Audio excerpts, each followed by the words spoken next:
Viral Marathi मीडियामध्ये आपले सर्वांचे स्वागत. पुरंदर तालुक्यातील भोसलेवाडी या ठिकाणी आता आपण आहोत.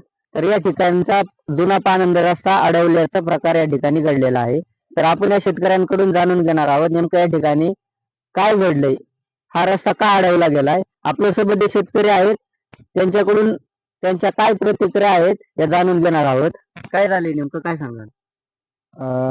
हा पाणंद रस्ता बऱ्याच दिवसापर्यंत बंद होता. साधारणपणे 200 ते 300 मीटर पर्यंत बंद होता आणि त्या बाजूनी जवळपास 2.5 किलोमीटरचा रस्ता शेवटपर्यंत आहे. दोन्ही बाजूनी या रस्त्याला ऍक्सेस आहे, पण स्थानिक शेतकऱ्यांनी हा रस्ता बंद करून ठेवलेला होता आणि स्थानिक काही शेतकऱ्यांच्याच पुढाकारानं हा रस्ता, त्याच्यानंतर लोकसहभागानं हा रस्ता आम्ही स्वतःच्या पैशातून खर्च करून व्यवस्थित केला पण होता. पण आता त्याच्यानंतर तलाठी येऊन गेले, त्याची मोजणी सुद्धा झाली आणि मोजणी झाल्याच्या नंतर त्यांनी ओपन पण करून दिला होता. 10 फुटाचा रस्ता पण त्यांनी दिलेला आहे. पण आता एवढा इथला मधला पॅच त्यांनी अडकून ठेवलाय, ही माझ्यासाठी नवीन माहिती आहे.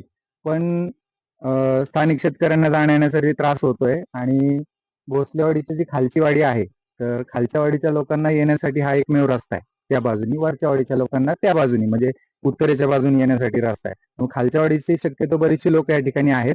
कोथळ्यातले सुद्धा काही ग्रामस्थ या ठिकाणी आहेत. त्यांच्या शेतामध्ये, त्याच्यानंतर या ठिकाणी राहणारे जे स्थानिक नागरिक आहेत त्यांना मुलांना शाळेमध्ये येण्या जाण्यासाठी या रस्त्याचा प्रॉब्लेम होतोय.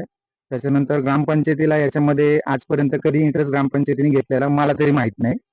दुसरी गोष्ट, ग्रामपंचायतीमध्ये या रस्त्याचा आम्ही प्रस्ताव सुद्धा दिलेला आहे, पण तो प्रस्ताव देऊन सुद्धा ग्रामपंचायतीने गेल्या 2-3 वर्षांमध्ये याच्यामध्ये कसल्याही पद्धतीचा पुढाकार घेतलेला मला तरी आठवत नाही. स्थानिक शेतकऱ्यांना पण तुम्ही एकदा विचारून घ्या. ठीक, लोकसहभागातून आम्हाला सुद्धा त्या रस्त्याची गरज आहे, पण प्रशासनाने त्याच्यामध्ये थोडंसं लक्ष दिलं पाहिजे असं मला वैयक्तिक वाटतं. आता हा रस्ता स्थानिक शेतकऱ्यांनी, शेजारच्या शेतकऱ्यांनी बंद केला, यामुळे नेमकी अडचण काय झाली आहे? येण्या जाण्यासाठी पूर्ण रस्ता आता बंदच आहे. मग तिथनं मोटरसायकल सुद्धा जाऊ शकत नाही.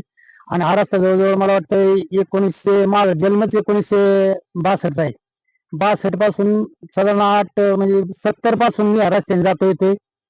आणि साधारण 2003 साली रोजगार हमीतून हा रस्ता ओपन झालेला आहे.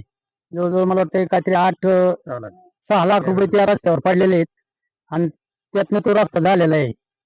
तर हा रस्ता येताळबा ते टेमजाई, येताळबा ते मावडी, येताळबा ते पिसौर, येताळबा ते राजवाडी, हा रस्त्याचा असा स्मोड पोच आहे. आता हा रस्ता अडवल्यानंतर आपण प्रशासनाकडे काय धाव घेतली आहे? आम्ही कालच तहसीलदार साहेब, सर्कल साहेब आणि तलाठी भाऊसाहेब यांच्याशी बोलून त्यांना सर्व कागदपत्र जमा केलेले आहेत. तर त्यांनी आम्हाला असं उत्तर दिलं की आम्ही त्याची मोजणी मागू, मोजणी झाल्यानंतर आम्ही त्या रस्त्याचं बघू काहीतरी, पण मोजणी यायला 8 दिवस तरी लागतील माझ्या माहितीप्रमाणे. तर 8 दिवस लागतील, तर तोपर्यंत लोकांनी काय करायचं? जर एखादं पेशंट आजारी पडलं, इथून पुढे 30 ते 35 घराची लोक असतील आणि जर त्या घरातला एखादा माणूस आजारी पडला तर त्या माणसाला न्यायचं कुठून, हा प्रश्न पहिला इथे. ज्या माणसाने रस्ता अडवलाय त्या माणसाशी बोलून किंवा तहसीलदार भाऊसाहेब, सर्कल भाऊसाहेब किंवा तलाठी भाऊसाहेब यांनी इथे येऊन स्वतः पाहणी करून त्या रस्त्याचा प्रश्न मिटावा, ही माझी मागणी. याच रस्त्यावरून पुढे गेल्यानंतर टेमजाई नगर या नावाची वस्ती आहे. तेथील हे शेतकरी आहेत ज्यांच्या त्या ठिकाणी व्यवसाय आहेत, स्वतः शेती करतात, पोल्ट्री व्यवसाय आहे. नेमकं काय आता रस्ता बंद झाला तर काय अडचण झाली? रस्त्याची अडचण म्हणजे या ठिकाणी आम्ही रस्ता 3 वेळा आम्ही आमच्या लोगोचा रस्ता तयार केला होता, पण 3 वेळा आम्हाला अडचण येऊन 3 वेळा रस्ता बंद झालेला आहे आमचा. आता आमचे पोल्ट्री जरी पक्षी काढायचं म्हणलं, खाद्याच्या गाड्या यायच्यामुळे तर आम्हाला समजा रस्त्याची अडचण आहे. रस्ता बंद येत ना, रस्ता जायला म्हणजे पावलोट राहिली नाही. आता प्रशासनाकडून काय अपेक्षा आहे? प्रशासनाने एवढा प्रत्येकाने वैयक्तिक खर्च केला तरी सुद्धा आम्हाला अडचण येतच राहते ना. मग प्रशासनाने लक्ष दिलं पाहिजे, एवढं आमची मागणी. राज्याच्या महसूल मंत्र्यांनी देखील पानंद रस्त्याच्या या गंभीर विषयावर जी.आर. काढलेला आहे. त्यांनी देखील सांगितलं आहे की शेतकऱ्यांना पानंद रस्ता खुला करून देण्यात यावा. त्यासाठी जी.आर.च्या माध्यमातून प्रशासनाला पानंद रस्ता खुला करण्याचे आदेश देखील केलेले आहेत. मात्र हा भोसलेवाडीमधील हा रस्ता इथल्या स्थानिक शेतकऱ्यांनी अडवलाय आणि या ठिकाणी असलेल्या शेतकऱ्यांना प्रचंड त्रास सहन करावा लागत आहे. रस्ताच अडवल्यामुळे शेतपिकं बाहेर काढण्यासाठी मोठी अडचण निर्माण झाली आहे. शाळकरी मुलांना शाळेत जाण्यासाठी देखील मोठी अडचण निर्माण झाली आहे.